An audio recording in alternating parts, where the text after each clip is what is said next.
This is Jonathan Lane from Fan Film Factor, and today I am here with Mark Edward Lewis, who was the original sound designer, post production sound designer on Prelude to Axanar. He then became my post production sound designer on Interlude. And then he was also going to be the editor of the upcoming Axanar sequels. In fact, he still is going to be editing the upcoming Axanar sequels. But he has also stepped into the role of director of the Axanar sequels. I can say that. And this past Saturday, which based on our recording of this was November 20th, Mark went to Lawrenceville, Georgia, and you actually did some filming for Axanar, which is the first filming that happened for Axanar at all since right before the lockdown. Since And October 2019. yeah, actually, there was a little bit that happened in early 2020. And the reason I know this is that Interlude had a very, very brief. We got the older Garth for Interlude of Alex. We had to let his hair dye come out. And then we got originally Paul Jenkins, who was our chief engineer on the Artemis. We got his stuff there. Right. And there was just a little bit of Axanar stuff filmed that weekend. But that was like March of 2020. And since then, year and a half, no filming, no production of Axanar at all until this past weekend. And you were there. I was there. You were there.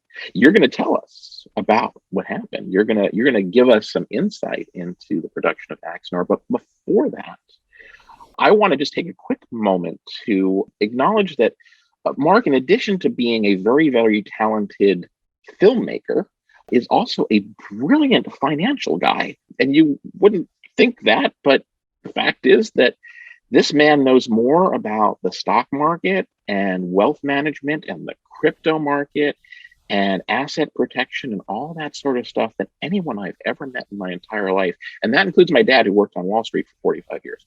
Whoa. So anyway, Mark, you actually have two books Yep. out. And I realize this has nothing to do with Star Trek, and fans probably don't care about this too much, but you want to just really quickly talk about, the books that you've released on financial wealth and all that other stuff. Yeah, absolutely. Thank you. Thank you for that very kind introduction. I have two books. One came out a couple of years ago, and the statistics on retail traders like you and I is that we lose money in the markets. In fact, the markets are set up to take your money. They're not set up to give you money. If they were set up to give you money, they wouldn't have them open very long because the banks and the big brokers who are in the billions of dollars don't want to give you their money. They want to take your money, and they give you the promises of avarice, and you go and we trade thinking we know what we're doing, and we listen to what they say to do, which is to give them your money ultimately. So 80% of retail traders lose money in the retail market, in the markets, all markets. Forex. That was me before I met you. I was very good at losing money. Yeah. Stocks, options, crypto, it all loses money. And my book explains how to both avoid that, see what they're trying to do to make you give them your money, and then trade with them. And we call these institutional traders whales. And the title of the book is Make Your Fortune Harpooning Whales. There be whales here. There be whales here. And then the second book just came out about using bank money to trade crypto, getting money from banks to put into the crypto market without having to be personally guaranteed, like a personal guarantor for that money. And that's something that we're all kind of developing. In the group that I belong to called DCG, we call it Be Your Own Bank. But in my case, using this formula, it's Be the Bank, which you can be. And then trade in crypto. So those are the two books that I am peddling at the moment. How would one go about buying these books? Are they available on Amazon or? Not on Amazon. The financial book is available on my website, which is www.5yearplancoach.com. 5yearplancoach.com/shop. And then the other one, just come to my Financial Freedom Formula Facebook page. That's a lot of F's. Financial Freedom Formula Facebook page. like it, and then you'll have access to it. I like It's having a lot of F's, by the way. Just lots of it. so you know. It's free there on that page. Well, that is cool. And by the way, just really, really quick for anybody who's going to say, this crypto thing is just a scam. Why, put any money into it? I just before we start talking about Star Trek, do you want to really quickly speak to why people shouldn't necessarily just dismiss crypto as, the tulips of Holland in the 1600s? Yeah, the tulip thing I hear a lot, and it's fair. That was a huge, we call it pump and dump. Took them a few months there, but crypto, if you'd asked me this question in 2019, I would have said, nah, it's probably, if you have concerns, it's not for you. But now we are seeing two things happen. One, the unprecedented printing of the United States dollar, if you're in the United States, which means that we are having unprecedented inflation to the tune that they are lying to us about, which means that since the crypto market is based on assets, not linked to the United States dollar, the value of crypto is going to go up for all of the stimulus packages that get printed. Second thing is institutional traders, those whales I was talking about, are pumping billions of dollars into the infrastructure and into the ownership of cryptocurrencies and coins, so-called currencies, coins and tokens. And it ain't going away. And if you're in Los Angeles on December 25th, Staples Center will cease to exist. Instead, it will become Crypto.com Center. And if you're not sure whether crypto is here to stay, the Lakers are now Crypto Lakers. So it's not going anywhere, folks. It may drop. We may have a large drop, but it's not going anywhere.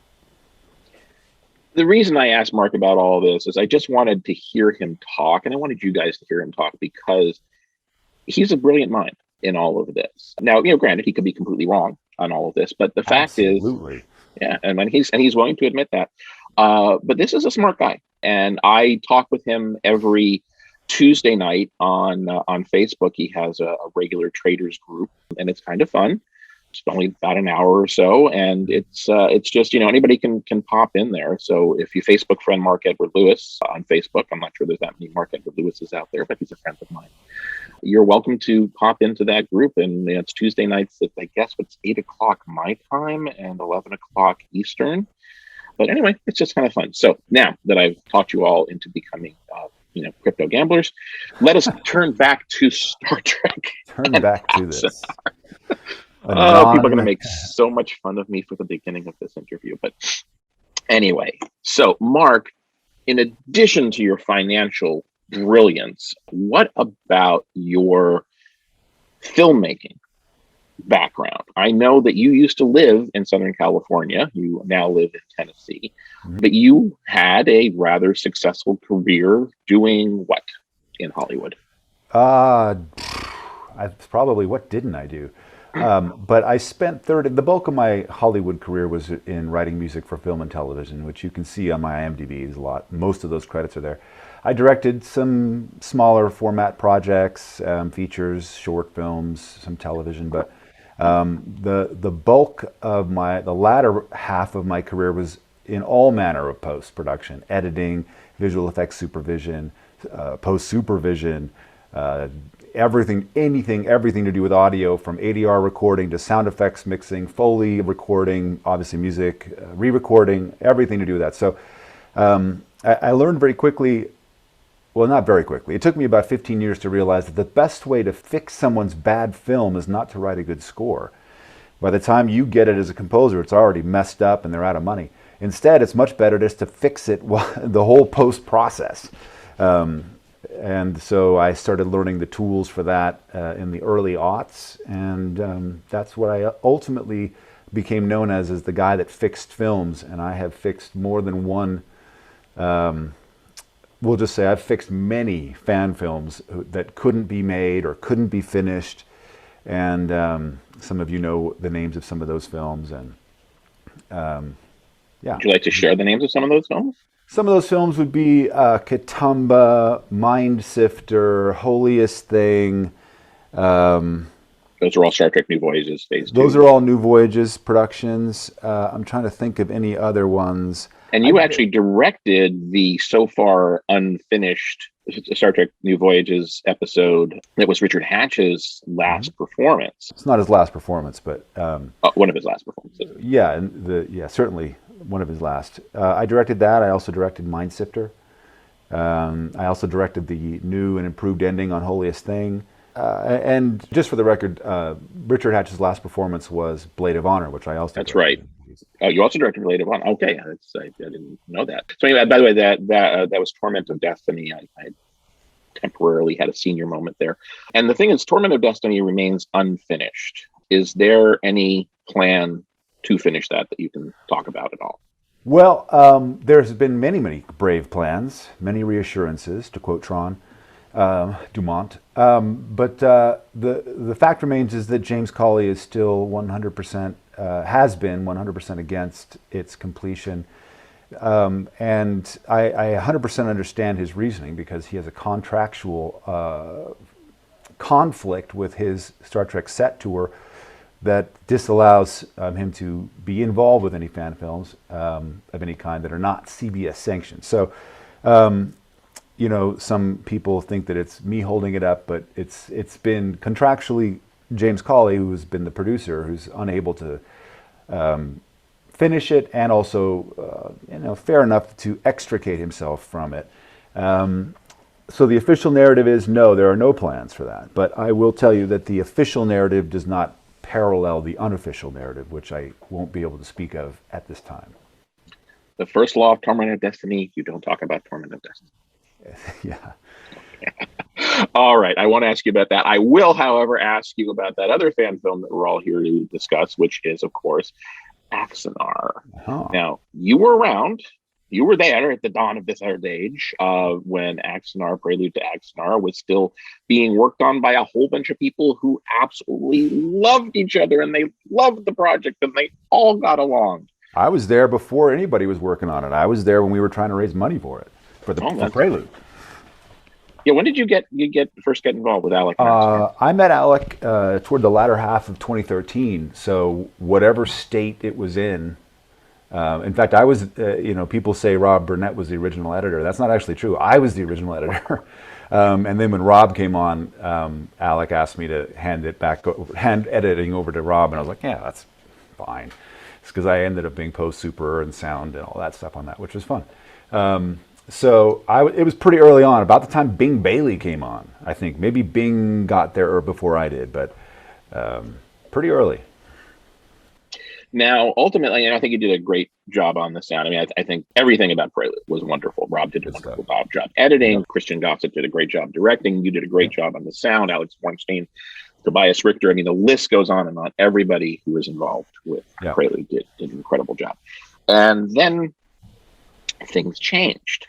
There were a number of very public departures from Axanar, starting in 2015, especially 2016, when the lawsuit hit. Obviously, Christian Gossett, the original director, left the project, and then Rob Burnett, the next director, left the project, and then Paul Jenkins, the next director, left the project.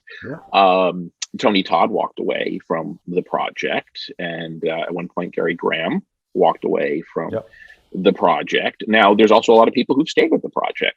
Alex Bornstein, who did the music, stayed with it. And you are still with the project. Now, I know that you left very briefly in 2020, but then you came back. So I guess the question a lot of people are probably curious about is, why are you back? Why are you still here? Why are you working with Alec Peters if Alec Peters is, quote unquote, so difficult to work with? You have the microphone. Go ahead. It's your dime. Shoot. There's so much about the stuff that's going around, and about Alec, about CBS, how he's ruined fan films, and nobody can make good fan films anymore because of him. He's terrible to work with. And all manner of other things. And having been somebody who is both produced and directed, what we find is that people who are not involved directly with the projects always have an opinion and are usually insanely and rudely vocal about it. And you would know this yourself as a producer of fan film. It's a very tough row to plow. You would think that in the Roddenberryan context for which we are making these Star Trek films, IDIC, right, that we would have a much different attitude about that. And I have been, I can't say that I have not also spoken ill of producers that I have worked for or known in the fan film world. So we're all guilty. So for me, the question that I get asked a lot is, why are you working for him? You know, why are you working for him? I'm like, I'm not working for Alec Peters. I might be working with Alec Peters, but I'm working on Axanar. And I would have a hard time believing that anybody, donors, not donors, fans, haters, anybody would say that Axanar is a bad project. That's a bad story. Nobody wants to see the 4 Years' War. Nobody cares about the original Klingon the solution to that 4 Years' War that Garth came up with. Nobody really cares. It's boring or dumb. Nobody. It's compelling. It's perhaps the most important story in TOS history, more so than anything else we see in TOS, because it's what shaped the borders of what was to come for the next 200 years. And so no one's told it. We played, by we, I mean my brother and I played Starship Combat Simulator, the FOSSA game, when we were kids, and just loved every minute of that world, which was around the 4 Years' War. And that's what got me excited about Axanar all those years ago in 2013. I didn't even know Alec Peters. I met him thanks to Richard Hatch, who introduced me. And he said, well, this is Alec Peters. He's doing a Star Trek fan film. And I'm like, oh, I'm familiar with that. I'd worked with George Takei on World Enough in Time when they shot out here. James Colley's production. I was a camera op there. I thought it was great. Excuse me. And he said, well, what? I said, what are you doing? He's like, oh, I'm doing the 4 Years' War. I'm like, the FOSSA 4 Years' War? He's like, oh, yeah. I'm like, how do I get involved? So when I have to be careful when I say I'm not working for Alec Peters, because I'm working for the story, the production, and I know what I can bring to make my part, along with everyone else's part, to level it up and to level it to a place where we are so proud of it. So proud of it, in fact, that CBS thinks that it's a good idea to sue us, or sue Alec anyway. So I do work with Alec, however, and Alec and I have been friends since very fast friends since 2013. Is he the easiest person to work with? I don't think anybody would say, oh yes, and I don't think he would. But I also know James Cameron is not easy to work with. I know that Joel Silver is not easy to work with. We can go down the list of people. Gene Roddenberry was notoriously difficult to work with. Lest we talk about Walt Disney. So these are men, and also women that I can't think of right off the top of my head, but who create winning teams, but also are very particular about how they want things to go. And Alec has made mistakes. He and I have got into shouting matches. In fact, the latest one, it really wasn't his fault, but over the trailer of the new Axanar, we got into I'll just say I yelled. He didn't really yell. I was yelling. And usually it's the other way around. He does a lot of yelling at me, I have to say. Well, yeah, I've been yelled at plenty. But the thing is, what we get with Alec that we really don't get in a lot of places, and I think this is where people go wrong, is you can actually bring the truth to Alec. Like, this is exactly how I feel, and this is exactly my reasoning. And he'll get it if it makes sense, and then we resolve it. You know, I've been publicly shamed by Alec. You know, we've been around and round about all these things, but in the end, what makes it worthwhile to me to work with him is that I can always bring my stuff to him, and he's always going to say, all right, well, let me think about that. And ultimately, it's why I came back. I kind of got out of my ego, which was what got me involved in shouting at him in the first place. And not entirely. There was some Paul Jenkinsy things in there. But I'll just own that I was the one that was the problem that day. And it was resolved because we all believe, and I'm going to include Bing and an OG Axanar guy, man, is that we believe in the 4 Years' War. We believe it's a story that has to be told. We don't believe anyone else can tell it better than we can, if I can be so bold. And I don't believe CBS can.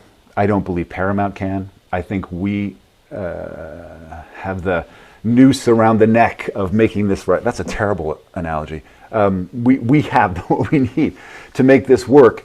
And, you know, with the horses that we have in the form of our visual effects team and our production team and the actors that are returning, you know, we had JG with us. JG's my favorite Deep Space Nine actor, and he's my favorite character, Martok. And we get on like a house on fire, and he's so funny and so talented and so generous. You know, I think the other thing that people have a real concern about, and as someone who's raised money multiple times in crowdfunding, I 100% understand this concern, where it's like, is this ever going to be delivered? Are we ever going to see it happen? We've been waiting around for years. Money feels like, some people feel like, you know, money's been embezzled and into things that didn't actually go to the production. I can't really speak to that because I haven't looked at the books, don't really care to. But I can assure you that it's going to get made, not just because I'm involved and finish the things that I get. And I know you're like, well, wait a minute, 12 Minute Destiny. Yeah.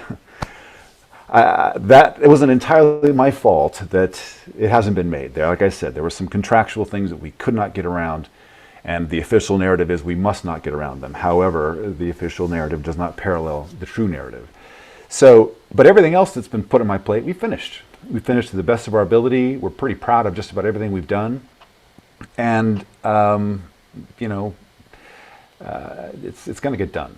And we've only got really a couple more shoots. And the fans of Axanar are incredible. I'm a fan and a donor of Axanar. It's a film that must be made, will be made, and we kind of have leveled up this shoot in particular to kind of really go back to our roots of what Prelude was on that great team of production that we had. We had Frank Serafini, we had Michael Lehman Boddicker, we had such incredible Hollywood level people involved. We just went back and reverse engineered that. All right, what was working? Why did that work? What did we do that was great? Let's do it again. So it was fun to be able to be on set with Jeff Fagan, our new DP in Atlanta, and be like, okay, I had my iPad, and I literally had every shot of Prelude going, great, this is what this looks like. How do we recreate this? We got JG. How do we recreate this exactly? Lighting-wise, sound-wise, how do we do this? Stylistically, camera motion-wise. You know, we just, with much less equipment and much less manpower, and we were able to make it work. I'm very, very pleased. I know Alec is incredibly pleased with what everyone's work wrought. And I feel badly as someone who I still owe some deliverables on the Omega One. For those of you who donated to Omega One, thank you very much. I know I owe you the motion comics, that those are in production. Everybody's got their voiceovers in, it's great. But so I know what it feels like to be like, man, I still don't have my deliverables. I still don't have what I donated for. I get that.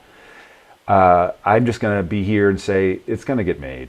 And it's going to be in a lot of really talented people's hands who believe in the project more than we believe in any person. And that is what makes every project great. And I can't, for me, I can't think of a more powerful story than the 4 Years' War.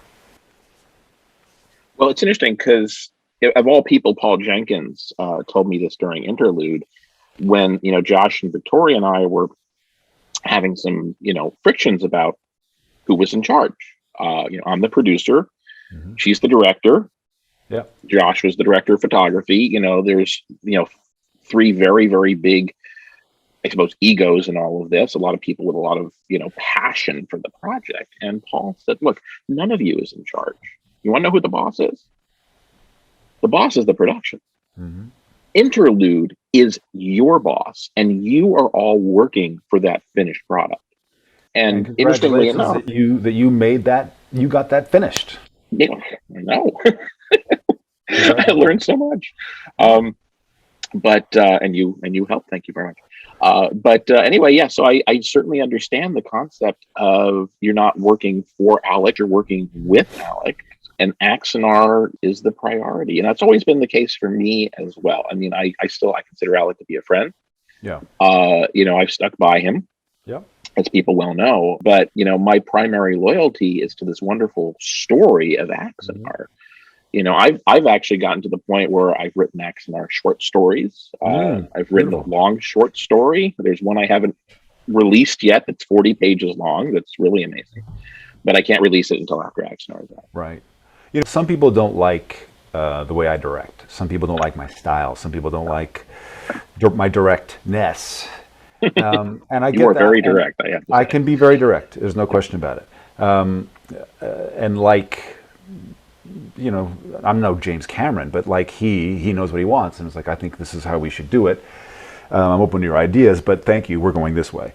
So I think people get that from Alec. I think they feel like he is somewhat, demanding or whatever. And I was talking with JG about this yesterday, and he was like, "Look, the fact of the matter is, the guy brought this whole thing together. Nobody else was doing a 4 years worth, and he put, all of us into a room and said, let's make this. We made something that's won numerous awards and quite frankly, changed the lives of more than a few people.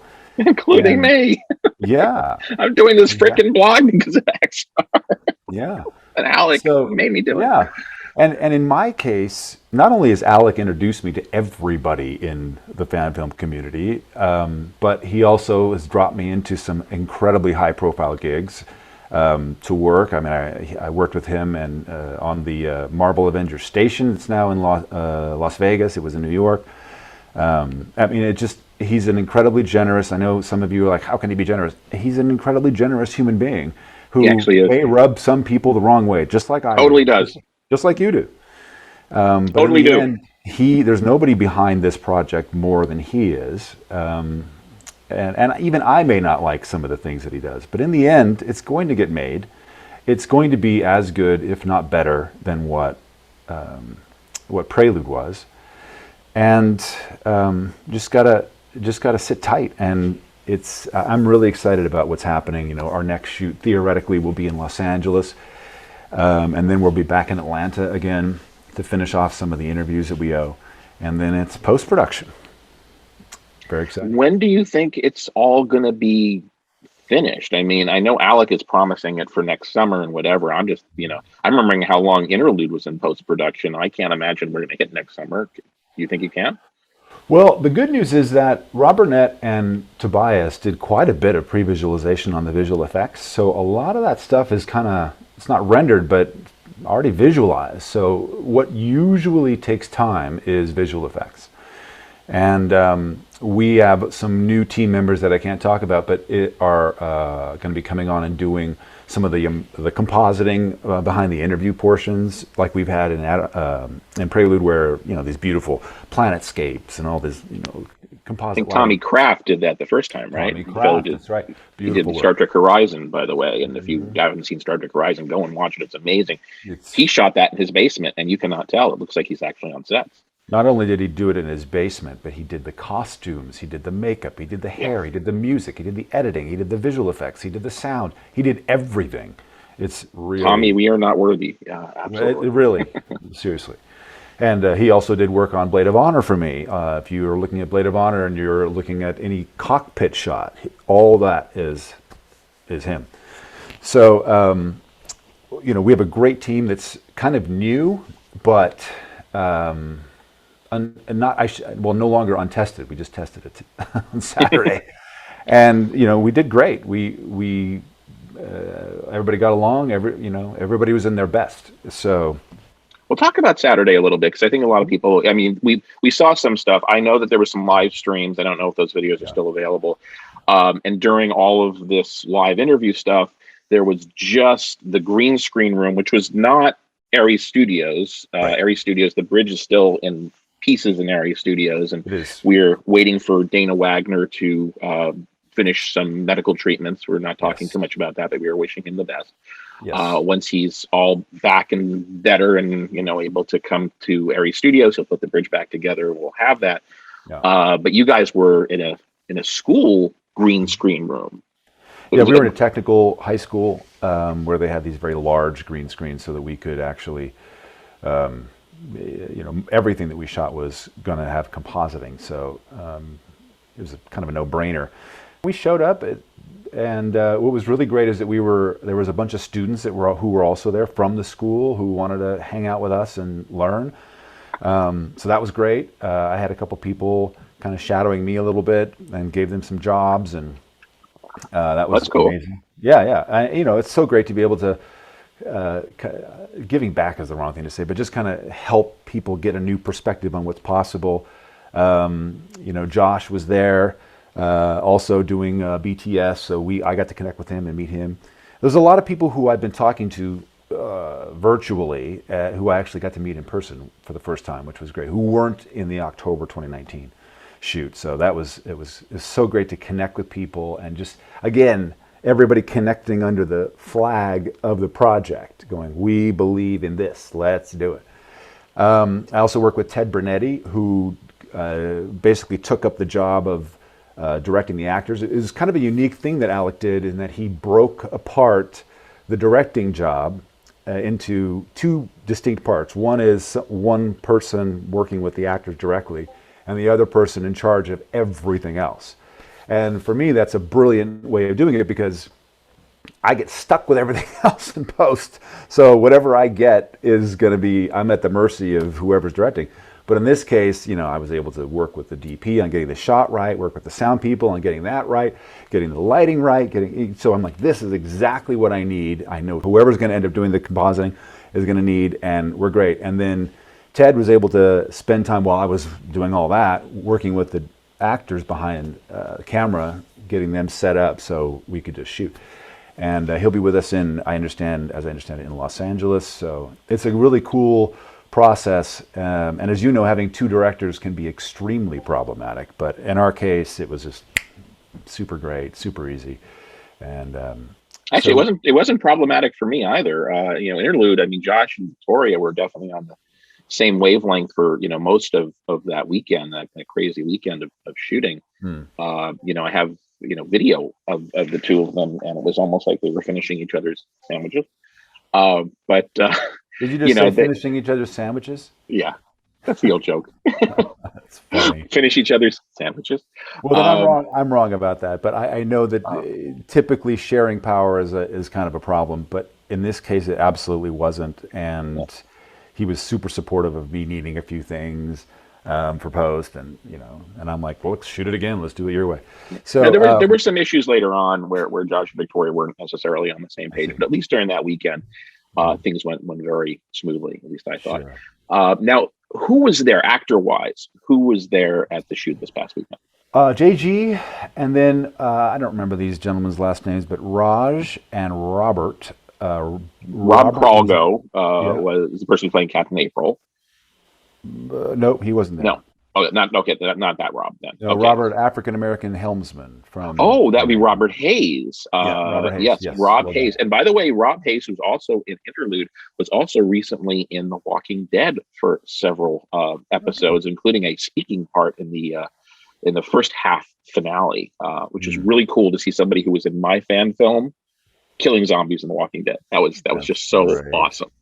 But anyway, yeah. So him and then Raj, we love Raj. He's the Indian Sikh fellow. Yeah, but we had a great time with him. And by the way, in 2019, because I was at the time also in charge of the audio drama, we had Raj come in and do his lines for Sing. And Dana and I were both like, we have so many of these random Klingon roles. He and I did as many of them as we could in various voices, but they were still like, oh man, there's 6 more of these.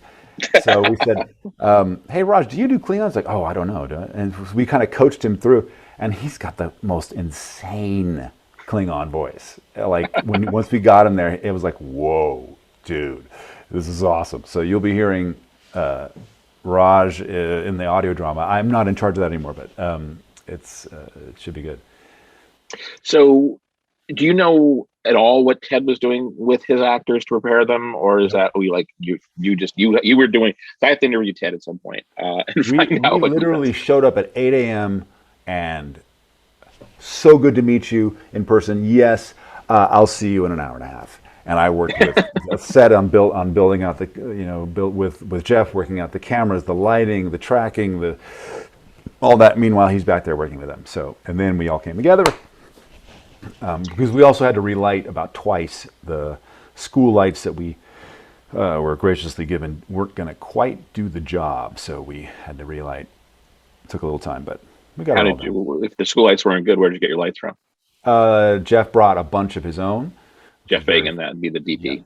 hmm Okay, he very came up from fortunate. Florida, so I've heard Yeah. Jeff is a wonderful DP. I don't know for sure, but I can only assume that Uh, he knows I mean, his stuff. looks great, and he's a an incredible collaborator. How much raw footage do you think you got in terms of like total number of hours Hours or of footage, less? we might have gotten an hour. So you got about an hour, and that's ultimately going to be trimmed down. When people see this in its final format, I guess my question is: so the day that you just spent in Lawrenceville Mhm. is which was a full day, right? I mean, you got there at 8 o'clock. You worked until what time? Five. Until 5. So those 7 hours is going to produce how much footage in the final Axanar print? Do you think? How many pages of dialogue? We might have shot 4 pages of dialogue, so about 4 minutes. About 4 minutes. That's you see. I think a lot of people don't understand, in terms of production, how hard you have to work to get a very small amount of fan film. Yeah. Especially, well, at least when you're doing it on this level. If you Uh, think you know, about it, if you think about big narrative productions, big television, television shoots between 8 and 12 pages a day. Daytime TV shoots about 50 pages a day, but that's because everything's already set up. Lights are set up, cameras set up, sets are set. All they do is sit on there and walk in and start shooting, and they go crazy. Feature, however, does about 1 page a day, 1.5, maybe 2 pages a day. So if you crack over 3 pages, you're moving into highly skilled, major production size television speed. When we did New Voyages, we shot between 8 and 10 pages a day, but that was a crew of 40. Right? Saturday, I think we had a crew of, I might be wrong about this, 15. And most of those people, actually for production crew, I think we had 8. So that's a very, very small crew. And so I would think it sounds like a very low number. I mean, to me, if somebody said, "Oh, you only shot 4 pages, what were you guys doing all day?" But we also, it was a first shoot, it was a first location, and we had to wrap out early. So we really only shot from about 11 to 4. And because we had to be out, we had to be taillights by 5. So, we had 5 hours to shoot, and that included a lunch in there. It's less than 5 hours, and we got 4 pages. So that's about a page an hour, which even big time television doesn't do. So I think we did pretty good, pretty that's well. not pretty good. Now in Los Angeles, you're upcoming. You say you have 2 more shoots. You have one in Los Angeles, and then Mhm. another one. Once again at this green screen studio, or is it going to be on the bridge? Do you think the bridge will be back for your other shots? I don't think we have any need for bridge. The bridge will be built again, no question about it. Dana will be back, and they'll put it all back together. We shot a lot of bridge stuff that is very, very usable, looks very good. Some of it you saw in the trailer that we cut. So we may go back and shoot some things there, but the bulk of it is filling in, the actors talking about what happened and their experiences. We may do some reenactments kind of things. That would be what that's for. But Los Angeles, we're going to be shooting the Starfleet headquarters scenes, which is not going to be green screen. We're actually going to be going to a location for some of that in LA, which will be great. And then a lot of green screen stuff too. I should also mention that one of the things that slows down processes is all the new COVID regulations. If you don't realize, there's now a whole new set of rules around how we interact on set, because actors have to have their masks off, and not everybody has been vaccinated. Some people aren't, and so there's these rules that we had to have a safety meeting and figure out. Okay, well, these people get to interact with these people, but these people out here don't. But then these people over here don't interact with them, and if they need, we have to run people through lunch in a different order. It does slow things down a little bit. Even on a small crew, I noticed that I'm like, wow, okay, these people actually can't come over here. So that's interesting. Now Crystal's in charge of that. Is that right?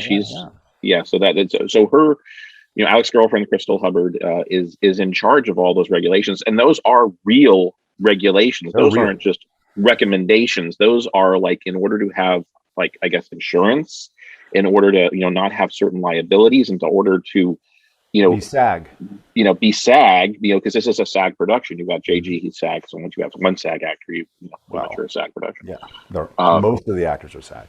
Yeah, so I was not SAG. That's why I didn't have JG.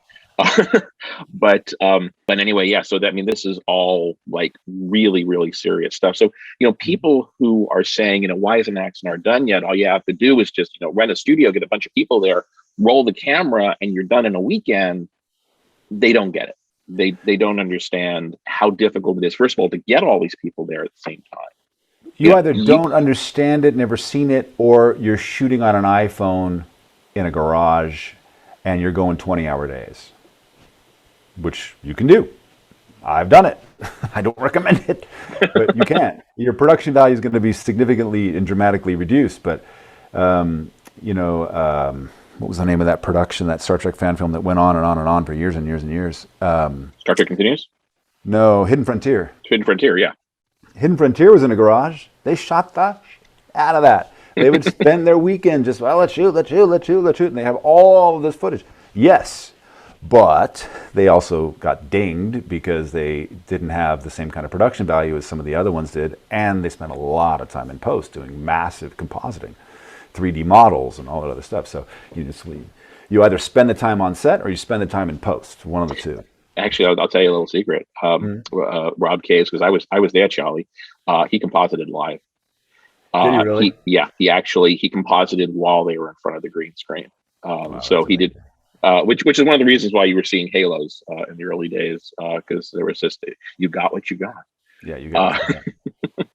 But so there's no like green screen footage that exists from Hidden Frontier, because there never was green screen footage. It was always composited. It was there was green screen, but it was live composite. Well, that's amazing. I didn't know that. So yeah. I just got schooled, y'all. Yeah, you got schooled. I finally taught Mark something. Usually it's the other way around.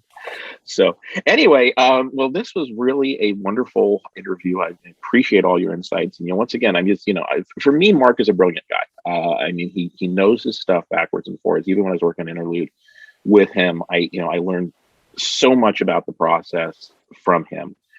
So I really think Axanar is in good hands. And I realize that it's been a bumpy road for Axanar. That's an understatement, but a bumpy road for Axanar. But it sounds like, Mark, you sound very confident, first of all, that you're going to be sticking with this project. You're not going to be walking away in a huff.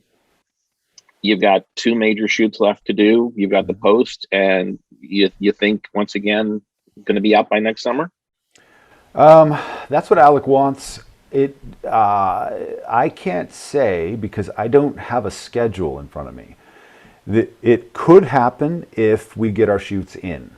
And there's a lot of things that have to happen, a lot of cogs and wheels that need to turn together for that to happen. If it does happen, I think we've got a very good chance of it. If it doesn't happen, no. If we shoot in May, no. If we shoot in March, yeah, I think that's possible. So. Okay. And you're going to be in Los Angeles so far, what, in January? Is that the plan? February?